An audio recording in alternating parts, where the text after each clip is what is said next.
Bonjour et bienvenue à Board Game Duel, le podcast de jeux de société où deux jeux s'affrontent dans un duel sans merci. Je suis votre hôte, Vids, et je suis avec... Sam! Donc aujourd'hui, c'est notre 70e épisode.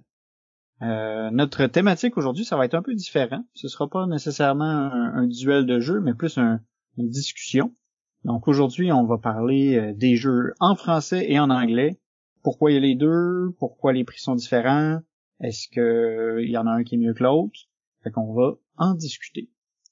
Ouais, c'est comme version originale contre version française. Ben, des fois, la version originale est française. Mais, ok, on va y revenir. Mais avant de commencer, on va faire un petit retour sur notre duel de l'an passé.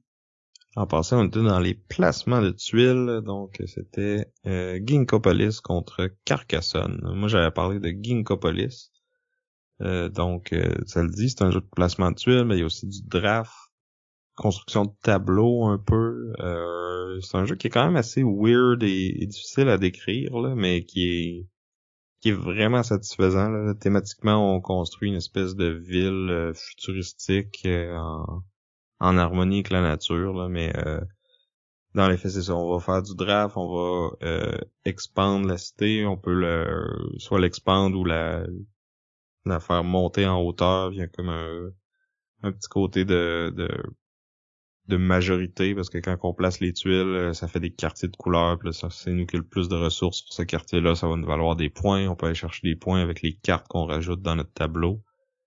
Donc c'est vraiment particulier, c'est un vieux jeu, il a été réimprimé il y a pas longtemps, juste avant que la compagnie Pearl Games ferme ses portes, donc je pense pas qu'il va revenir de sitôt en magasin, si un coup que ce stock-là va être écoulé, là, s'il en reste. Mais c'est tellement un bon jeu, puis il est disponible sur BGA maintenant. Il était la version officielle, il est sorti du bêta et du alpha, là, donc c'est dispo.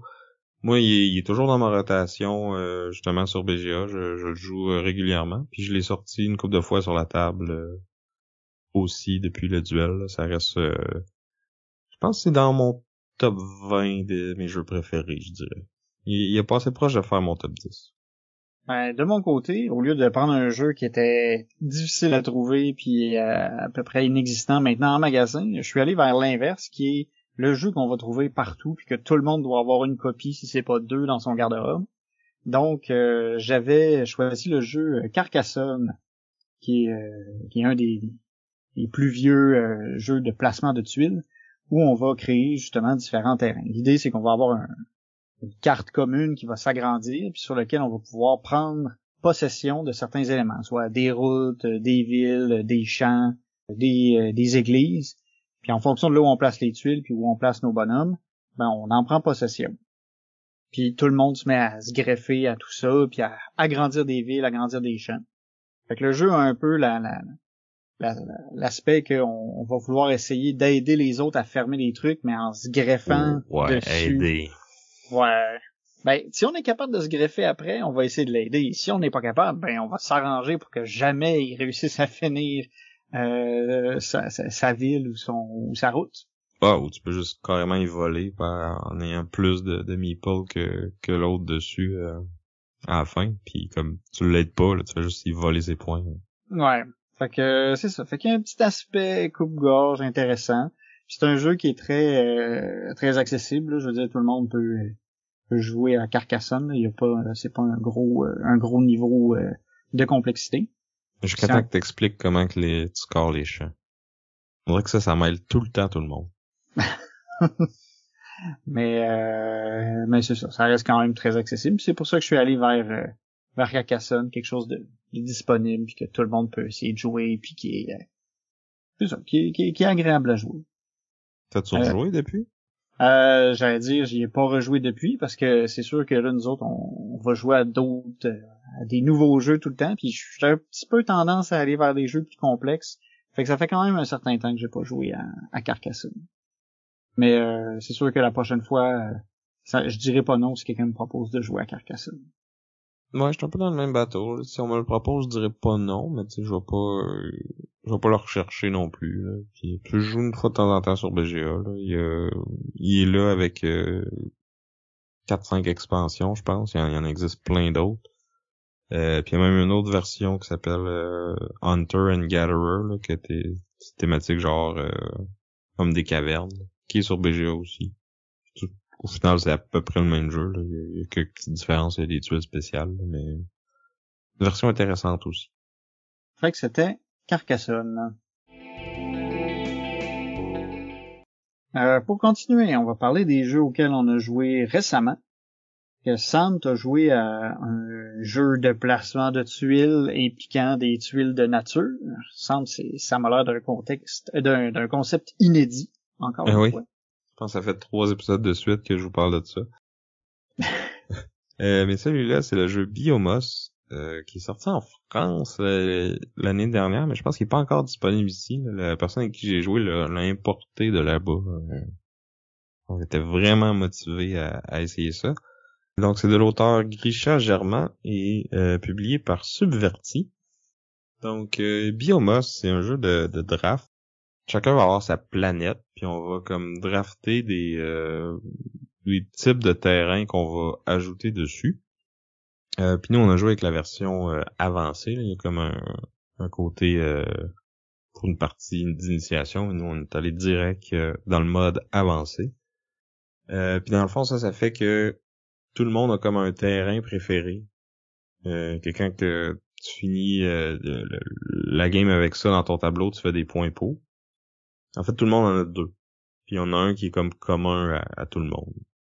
Puis les différents types de terrain, dans le fond, tu vas aller les placer dans ton tableau, puis ça twist, si on veut, c'est que ton tableau, il y a comme c'est un espèce de plateau avec un trou dedans, puis tu vas aller placer les jetons dans l'espèce de ligne où il y a le trou. Là. C'est une genre de grande ligne là, qui fait le tour de ta planète.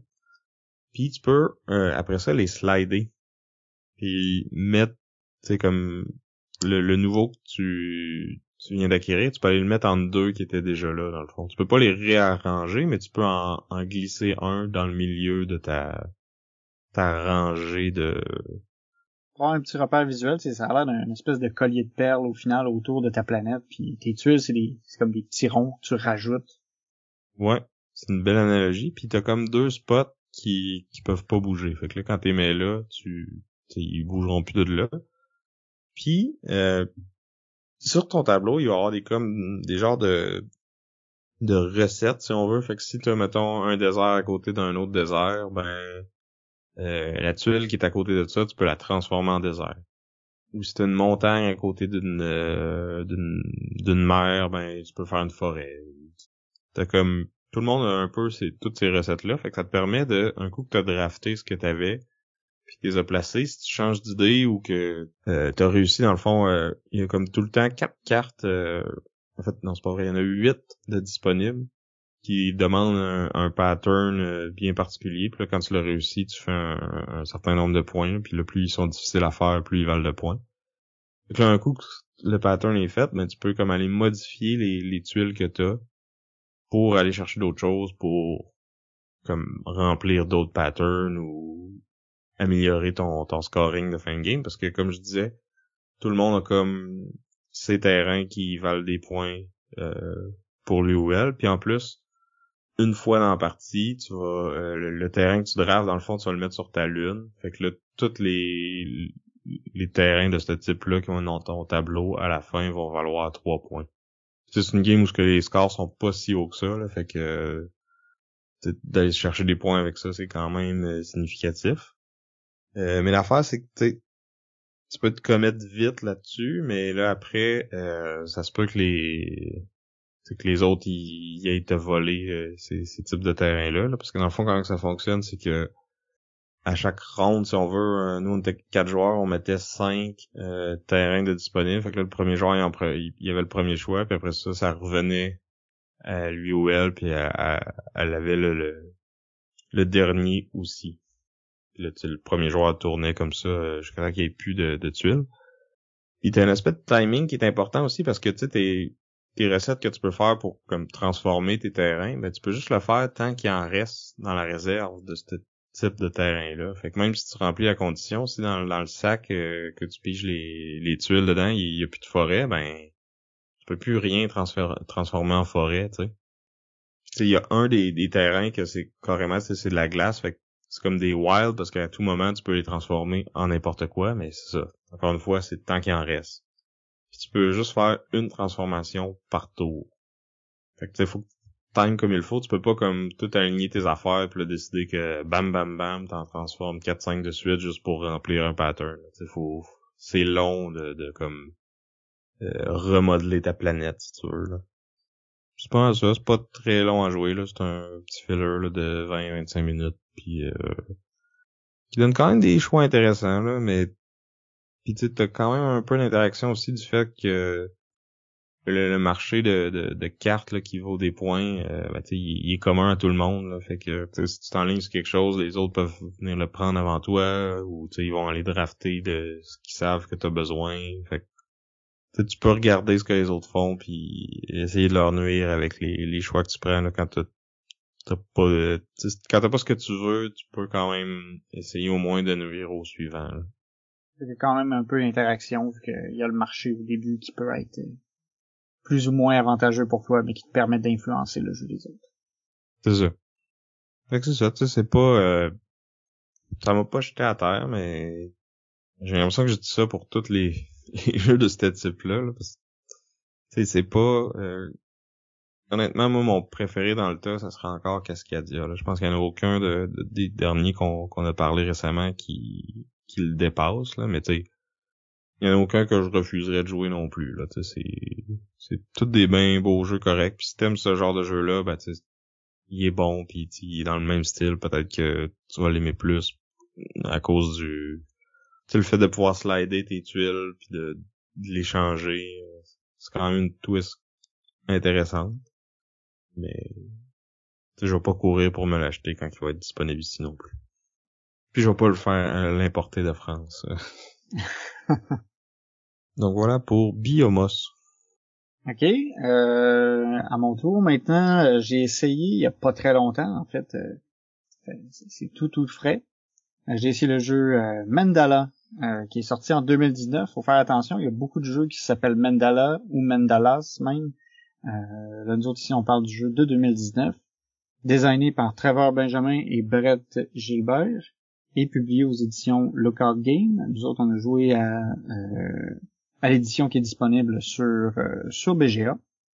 Donc, dans Mandala, c'est un jeu c'est un petit jeu de set collection et de bidding, j'allais dire. Ouais. Un peu. C'est assez abstrait, en fait. Ouais. Un peu comme un mandala, dans le fond, tu sais, c'est un peu spécial, tu sais, faut que tu le regardes pour bien comprendre.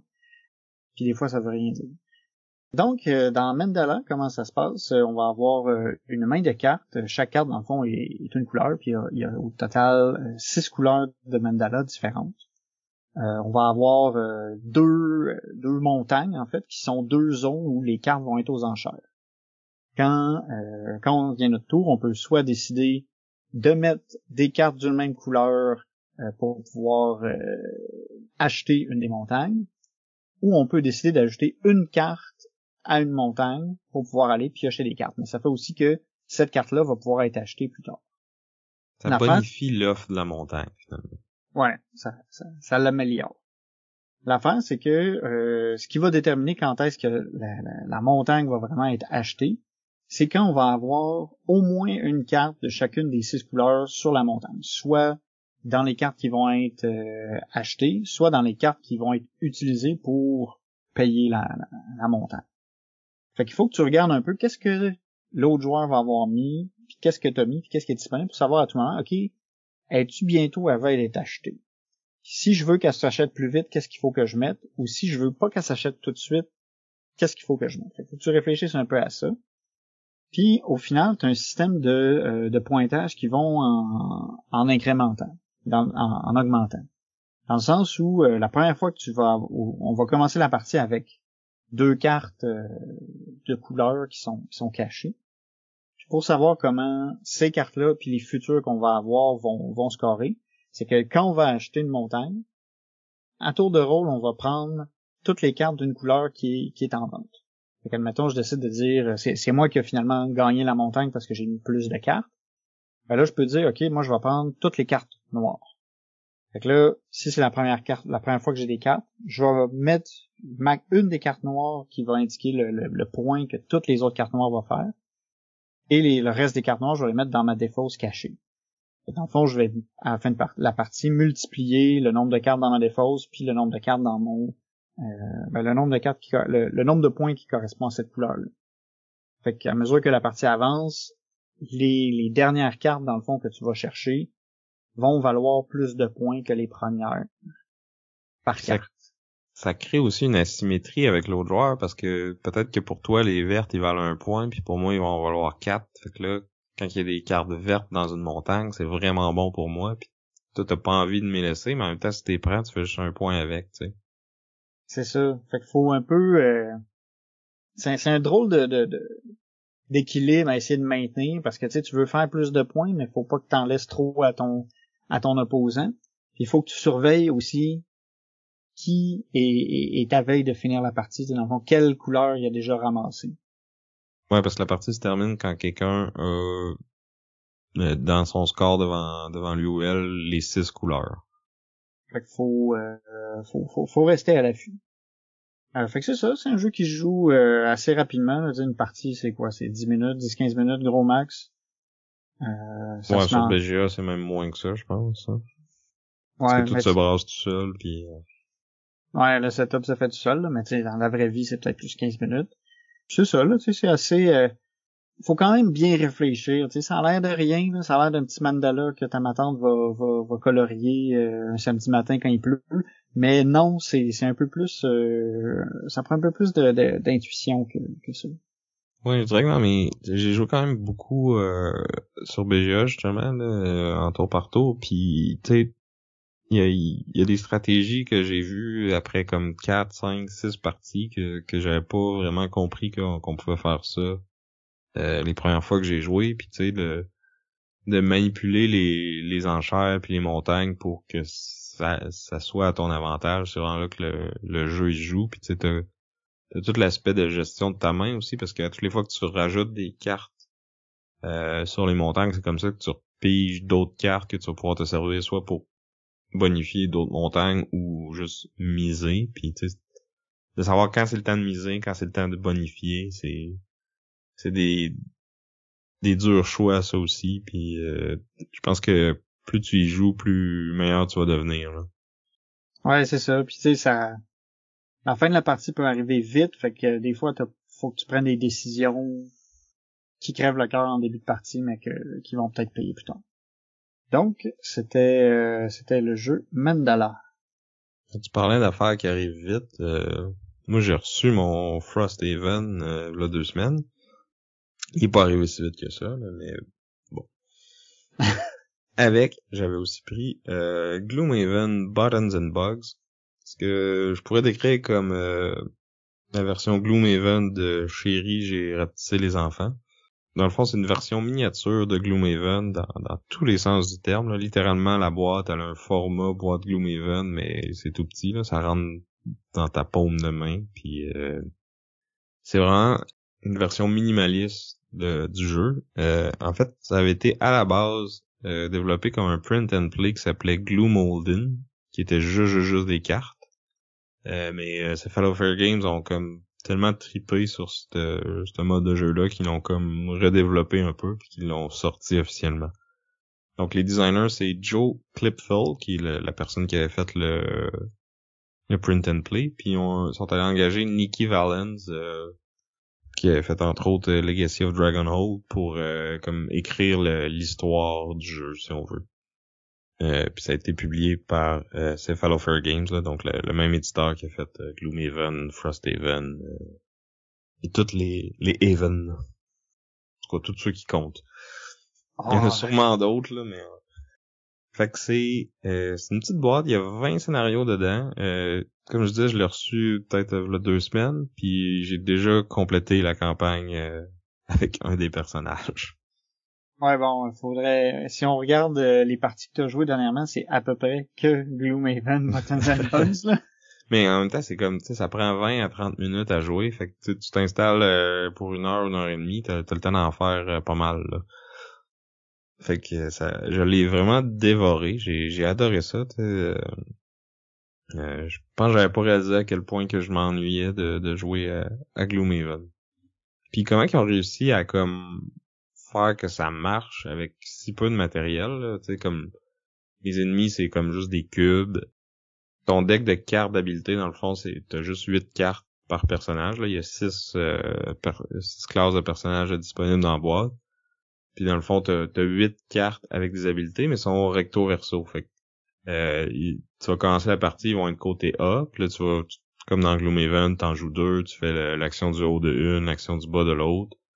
Puis après ça, tu vas les flipper côté B, puis ils vont retourner dans ta main. Puis après ça, quand tu joues côté B, c'est là qu'ils vont aller dans ta discarte.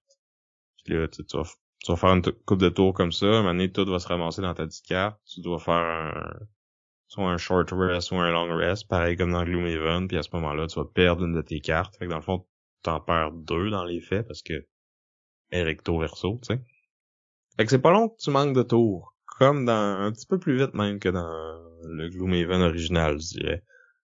Mais tu sais, d'aller gérer ça, puis de timer là, quelle carte tu utilises avec quoi, puis comment, puis dans le fond, tu sais, dans Gloomhaven, il y avait le système des éléments là, que tu pouvais dépenser pour améliorer certaines habilités, puis que les bons vont pouvoir utiliser aussi. Ben dans celui-là, c'est que, dans le fond, quand la carte te donne un élément, tant que tu l'as dans les mains ou qu'elle est en jeu, ben tu considères que cet élément-là il est infusé pour ce tour-là.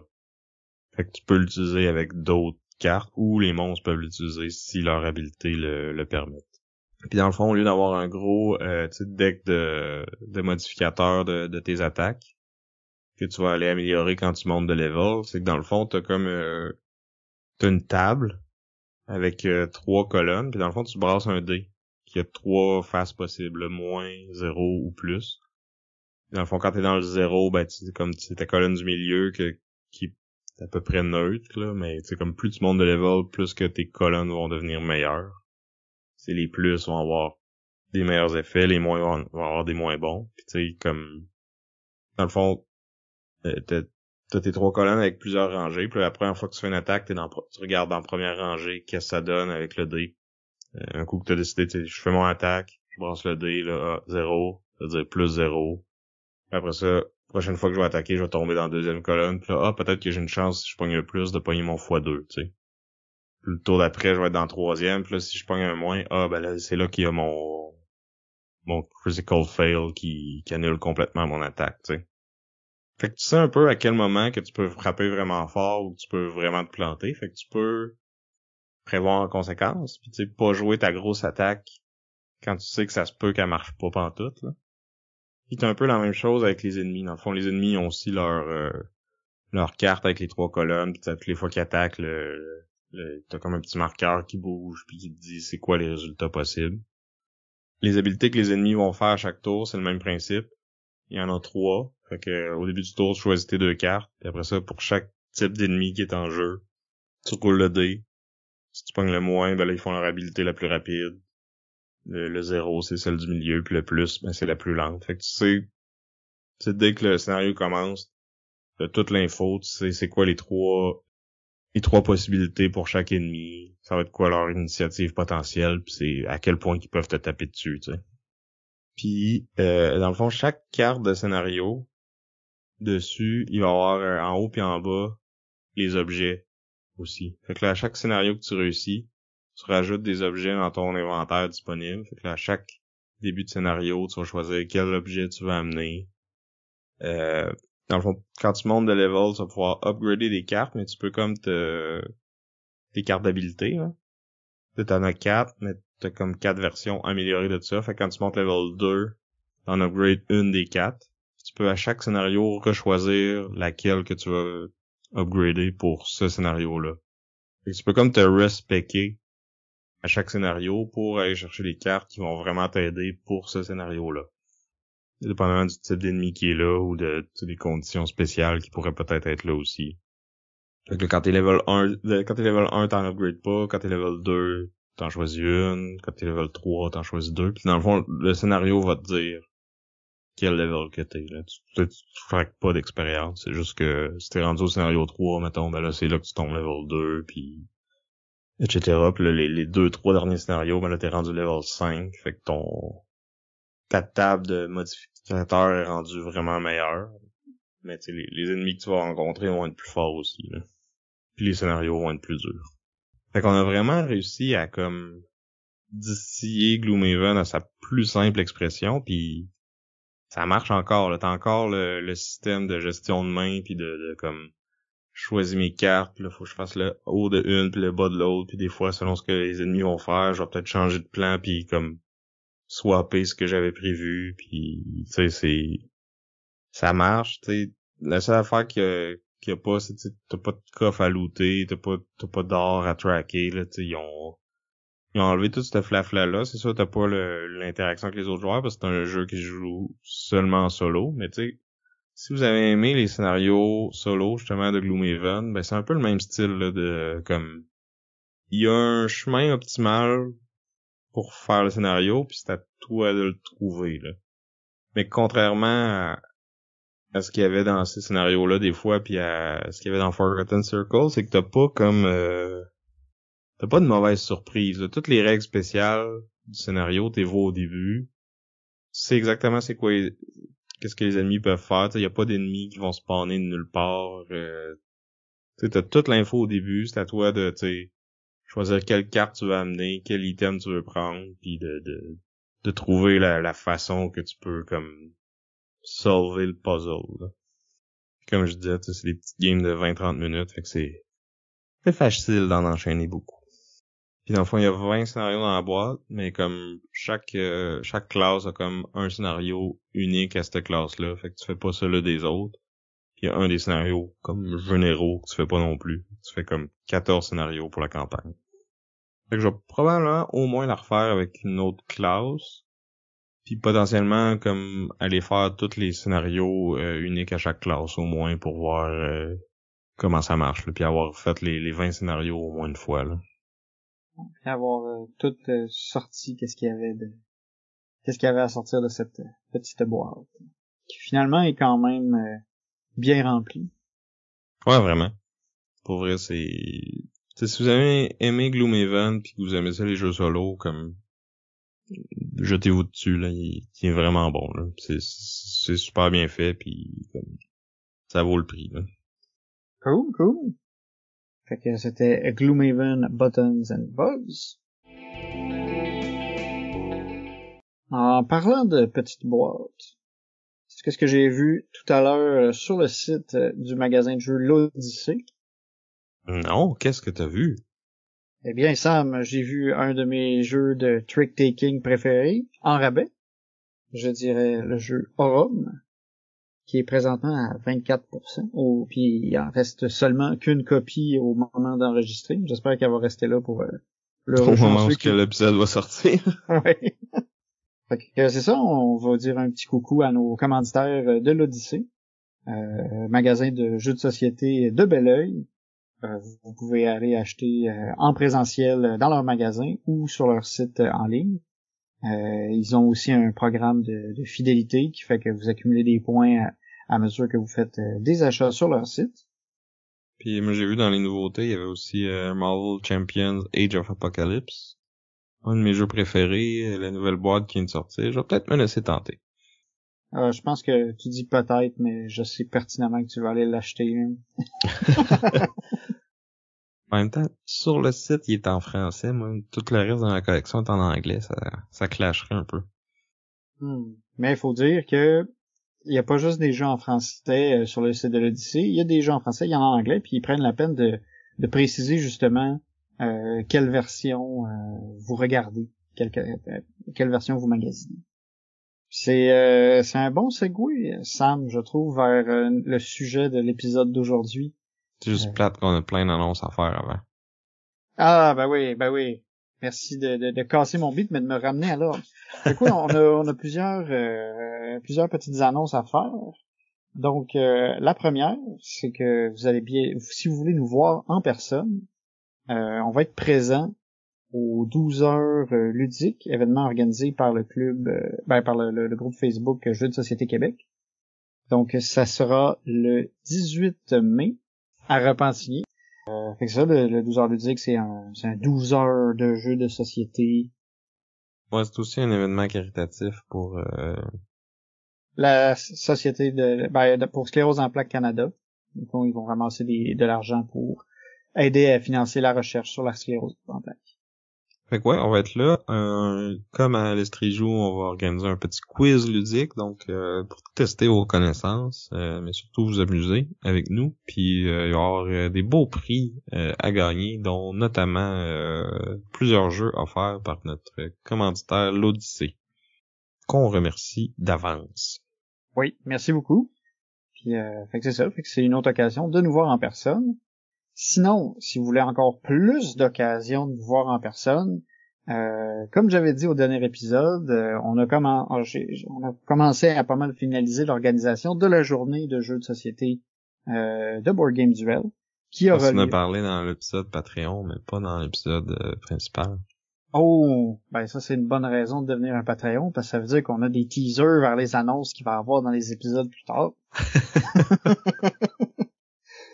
Fait qu'en tout cas, comme j'avais promis au Patreon, on va avoir une journée une journée de jeu pour les auditeurs de Board Game Duel qui aura lieu dans le magasin à l'Odyssée à Belleuil. La date a été fixée, ce sera le 30 juin, donc juste avant la fête du Canada. Fait que si vous avez pas fini de pacter vos boîtes pour déménager, c'est le bon moment d'amener vos jeux. Donc, il va y avoir des places limitées. Fait qu'on va prendre les premiers qui vont se manifester.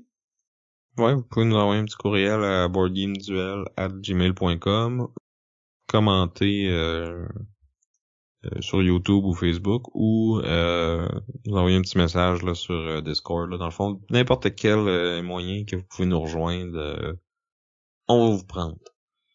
Exact. Fait que c'est ça. Ça va avoir lieu le 30 juin. On met ça à nos calendriers. Finalement, moi j'ai une autre petite annonce à faire. À chaque année, on fait un pub meeple de nos jeux qu'on a présentés en duel dans la dernière année pour essayer comme de les classer puis du meilleur jusqu'au jeu à Vince. Ah!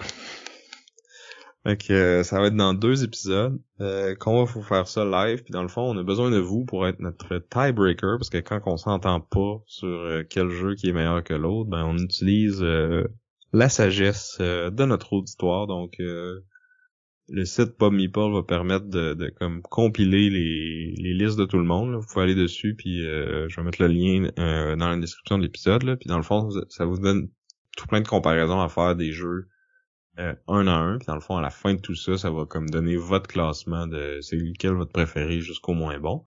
Dans le fond, pas Meeple compile la liste collective de tout le monde, puis c'est ça qu'on utilise pour briser l'égalité quand on n'est pas d'accord.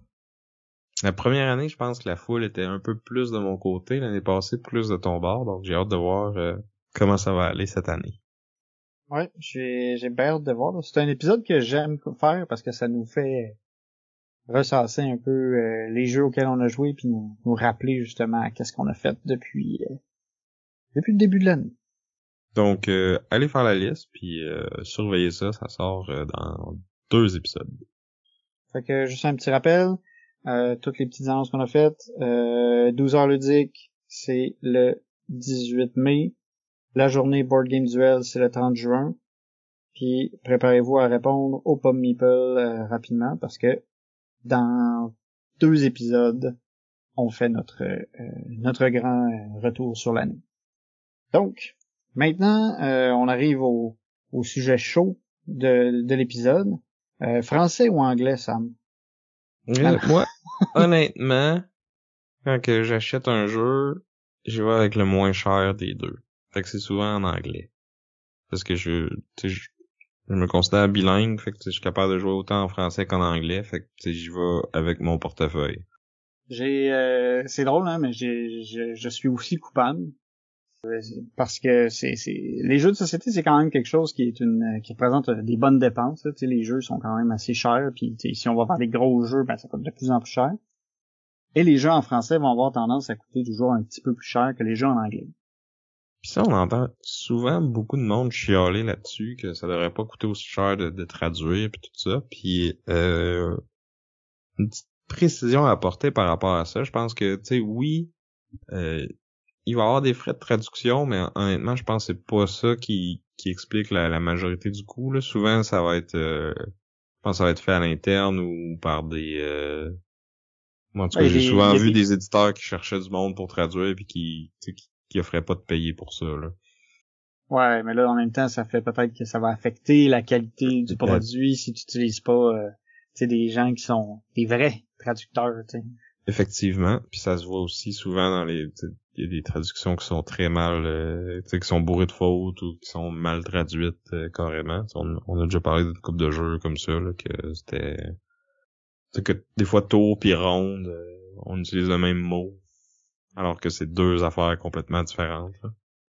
Ouais, des subtilités de la langue qui font que ça peut être compliqué, puis qu'on venait à aller revoir les règles, dans le fond, valider des règles en anglais parce qu'en français, c'était pas clair ou ça faisait pas de sens. C'est ça.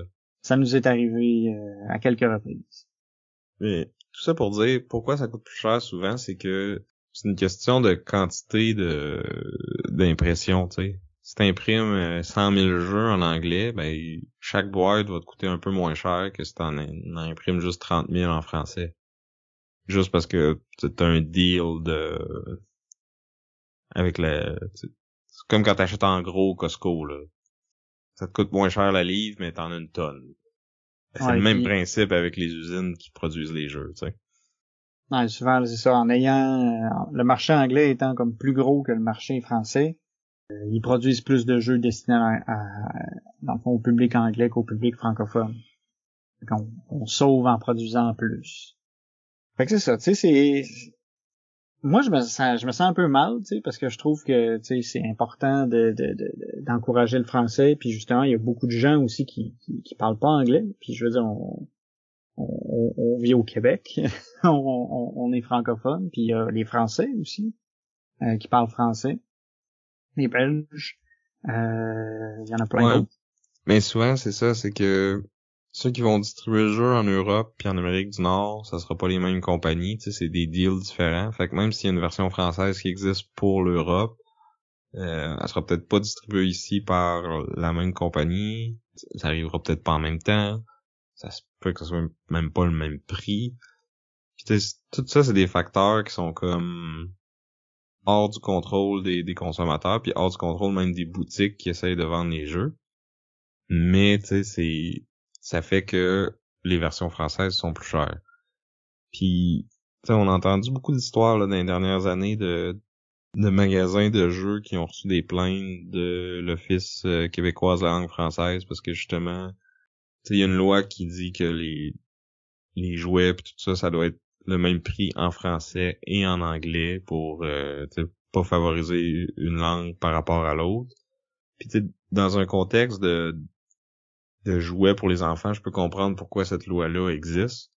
Mais dans le contexte des jeux de société, c'est comme c'est pas réaliste d'exiger que le jeu soit le même prix en français puis en anglais parce que ça voudrait dire que soit qu'on vendrait les jeux en français à perte ou que tous les jeux en anglais verraient leur prix gonfler, puis là, c'est comme tous les consommateurs qui écoperaient si on voulait appliquer la loi à la lettre. Là. Ouais, moi je trouve que ça ressemble un peu à comme quand on achète des livres. Là. Souvent la version anglaise, la version originale des livres va coûter moins cher parce que justement il n'y a pas le travail supplémentaire. C'est sûr que là, le niveau de traduction entre un livre et un jeu de société, c'est ça peut limite s'approcher, là. Tu sais, si t'as un jeu qui a comme plein de cartes avec plein de textes puis des jeux avec des gros scénarios à gros développement, ça peut représenter beaucoup de travail juste traduire ces jeux-là. Mm-hmm. Mais tu sais, en termes de, tu sais, un jouet versus un jeu de société, tu sais, je trouve que c'est la différence est énorme. Ça se rapproche plus au marché du livre où là il y a une différence du Puis justement, les livres sont exemptés de cette loi-là, puis les jeux vidéo, puis la musique aussi, parce que tu sais, c'est considéré comme culturel. Fait que tu sais, c'est comme il y a une exemption pour ça, puis je comprends pas pourquoi que l'exemption pourrait pas s'appliquer aux jeux de société aussi, tu sais, parce que ça reste, tu sais, c'est limite un art là de designer des jeux puis de les sortir comme ça, puis tu sais, on parle d'auteurs puis d'illustrateurs, puis tu sais c'est il y a vraiment un gros côté artistique dans la création puis l'édition des jeux de société, fait que tu sais moi je serais pas gêné de que ça puisse entrer dans ces exceptions là.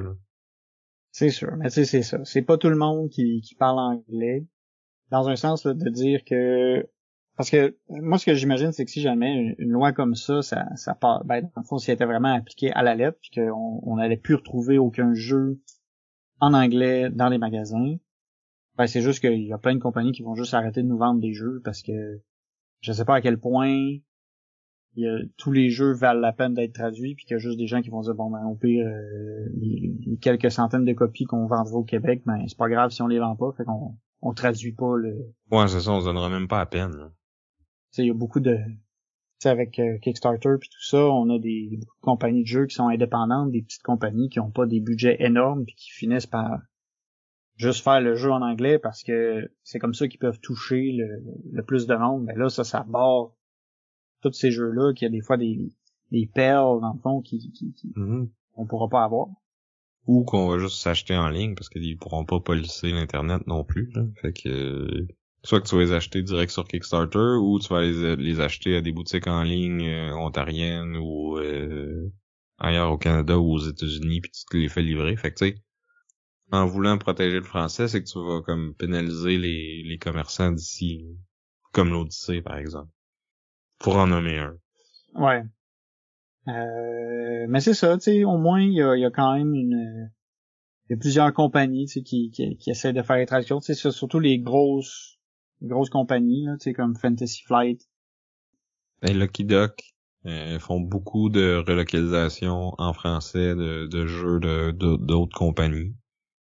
Souvent ça va arriver un peu plus tard que la version originale parce que faut quand même prendre le temps de la traduire puis de l'imprimer puis tu sais souvent ça va être des c'est pas juste que tu sais comme tu remplis toutes tes boîtes puis dans certaines tu mets les cartes puis les livrets en français puis dans les autres tu les mets en anglais là, tu sais ça va être comme carrément un autre batch d'impression, un autre commande pour les manufacturiers là.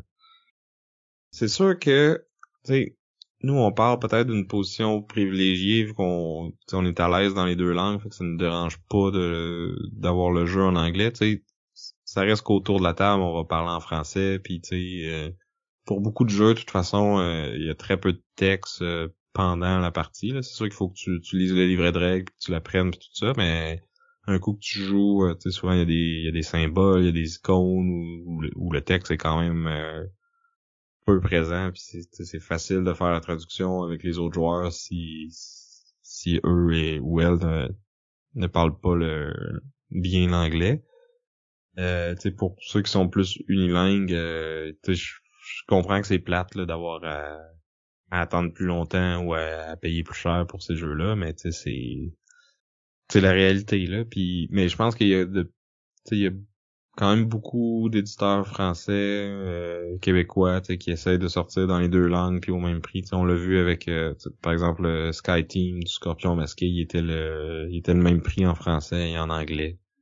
Fait que il y en a qui font des efforts pour ça, puis c'est cool qu'il y ait l'option souvent, mais c'est ça. Quand elle est pas là, des fois, un jeu comme Nucleum, par exemple, là, qui va avoir une version française, mais qui va être comme significativement plus cher, mais au final, quand tu joues, là, il y a zéro texte et cartes, zéro texte et tuiles. C'est facile d'aller sur Internet, faire imprimer le PDF des règles en français, puis de jouer avec la version anglaise, là. Ouais, là ça c'est tu touches à un point que je trouve intéressant dans le sens où tu sais t'as des jeux qui se traduisent vraiment plus facilement que d'autres, puis je trouve que Nucleum c'en est un bel exemple parce que sur le plateau, sur les trucs personnels, c'est tous des symboles, il y a pas de texte. Tout ce qui est vraiment traduit, c'est le manuel de règles puis le petit résumé du jeu à l'arrière. Si vous êtes pas à l'aise avec l'anglais, tu sais, c'est facile d'aller poser ces questions-là, genre, hey, tel jeu, tu vois ça comme le groupe, le jeu de société chez Québec, là, qui a comme 12-15 000 personnes, là, tu fais un petit post, tel jeu m'intéresse, mais tu sais, l'anglais, je suis pas sûr, est-ce que est-ce qu'il y a beaucoup de texte, à quel point que c'est indépendant de langage, puis tu sais, il va y avoir plein de monde qui vont se faire un plaisir de vous répondre si jamais c'est facile ou pas de jouer avec juste les règles dans la bonne langue. Là. Sinon, par contre, il y a des jeux, tu sais, qui se joueraient pas bien s'ils étaient pas traduits. Non, c'est ça que les gros jeux narratifs avec tout plein de textes à lire, ou tu sais, les jeux d'enquête ou ces affaires-là, t'as Ouais, comme... où j'avais parlé de certains jeux de party. Hmm. Tu sais, pense à Top 10, tu sais, là où les blagues ont été adaptées pour un public québécois. En tout cas, moi, j'ai la version québécoise de Top 10. Mm-hmm. Tu sais, de jouer avec une version française où les références sont pas les mêmes, tu sais, ça casse un peu le jeu, tu sais, parce que là, tu vas avoir une blague sur une série que culte, je sais pas, d'Australie, que j'ai aucune idée de c'est quoi, versus, tu sais, quand j'ai une blague sur Stat ou quelque chose, tu sais, je suis capable de Ouais. comprendre, tu sais, puis c'est plus drôle aussi que ce soit adapté au public. Fait que, tu sais, c'est pas juste au niveau de l'exécution des règles, des fois, c'est juste le jeu va être plus adapté s'il est traduit, tu sais, si la blague est traduite par un humour qui est adapté. C'est vrai ça, puis c'est un des facteurs qui fait que peut-être des fois je vais aller en français, même si c'est plus cher. C'est comme avec qui je vais jouer à ce jeu-là, tu sais. Si c'est un jeu pour montrer à des non-gamers ou pour jouer avec mon père, mettons, ou mes beaux-parents, tu sais, ça va être plus facile si le jeu est en français. Ou comme tu dis, les jeux de party, ou ce que les jokes, tout ça, c'est plus facile s'il n'y a pas de traduction à faire, c'est plus efficace. Fait que tu sais, il y a des situations où je vais préférer avoir le jeu en français. Tu sais, comme Just One, par exemple. Tu sais, c'est super accessible. Tu peux jouer avec n'importe qui, mais c'est beaucoup plus facile si les mots sont en français. Là. Quoi qu'à la limite, c'est facile de le traduire, là. Si jamais. Mais tu sais, comme si tu peux t'éviter ce petit désagrément-là, ben tu le fais, tu sais.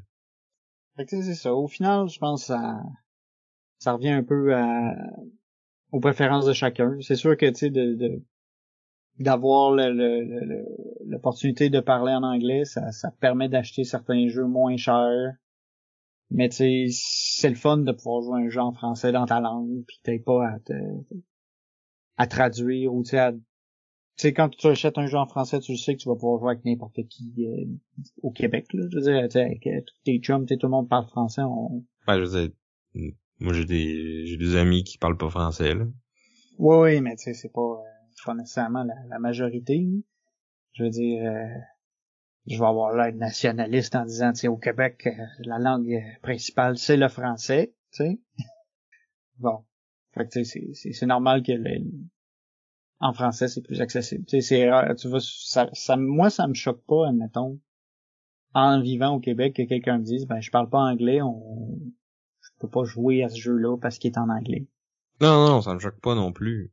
Puis l'inverse non plus, en fait, là, mais tu sais, je suis rendu que j'ai une assez grosse collection que je pense que je peux accommoder un peu tout le monde, là. Ouais.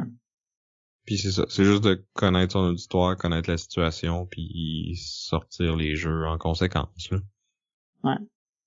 Mais en même temps, je peux comprendre la frustration que, tu sais, vu que le hobby des jeux de société, c'est quand même un truc qui est coûteux, que ça coûte plus cher de parler français, puis d'être juste capable de parler français.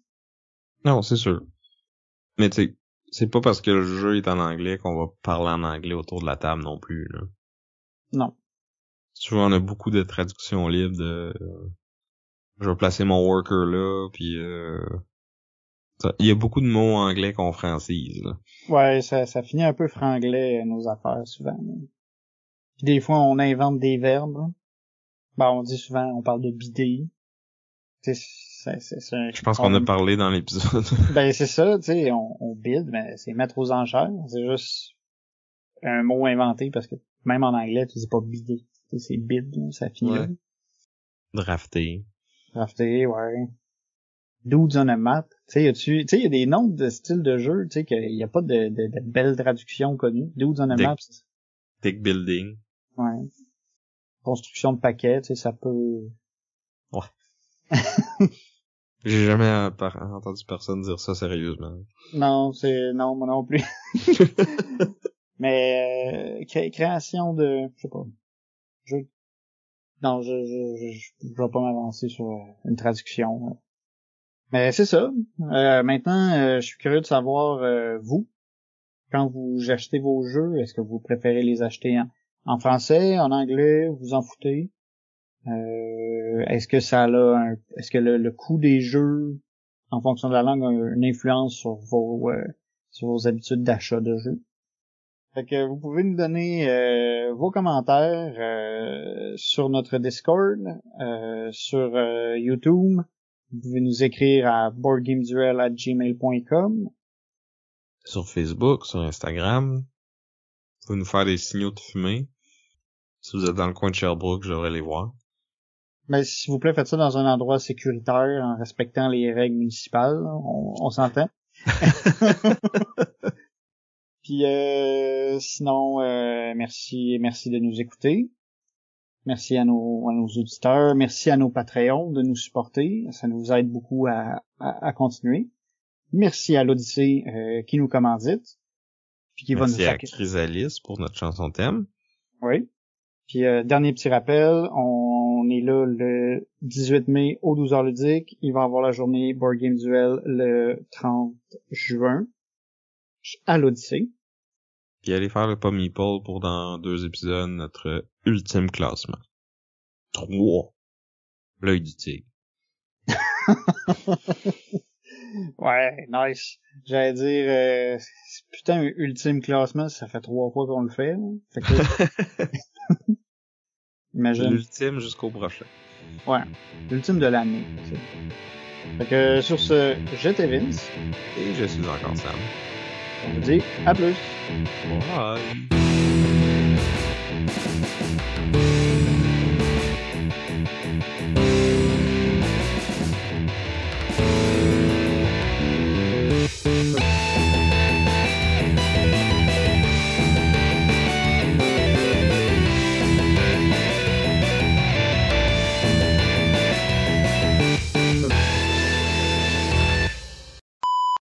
On a-tu entendu mon téléphone jouer? Je sais pas. Ok, je vais juste... On va le soigner à l'autre bout de la pièce, comme ça. Sur vos habitudes d'achat de jeux. Ouais, puis... Ouais, c'est ça. Bien dit, Sam.